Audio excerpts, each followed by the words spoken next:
Hello, this is Lucas here at MarineMax, Lake of the Ozarks. The boat I'm showing you today is the 2025 Harris Cruiser 250. This is going to be in the flat white panel, black rub rails. This one's also paired with the power tower. This is going to be an electronic bimini. Coming to the back, you have your safety rails so you can enjoy the sun pad even when you're going underway. The new lily pad ladder makes it super easy to get up on top of this boat. Paired with a very strong and fast Mercury 300 horsepower engine. The boat is paired again with a built-in trickle charger so you can charge your boat. Audio controls at your level while you're swimming. Walking into the back of the boat here, you're going to notice a multi-positional sun pad.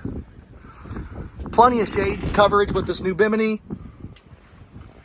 The helm has the Simrad screen, JL audio head unit, and this one's going to be paired with the Clarion speaker package. There are phone chargers along the cup holders, dry storage underneath all the seats, gigantic middle storage in the center tune. This is the Harris single lounger, and this is Lucas with MarineMax Lake of the Ozarks. Come see the Harris 250 Cruiser.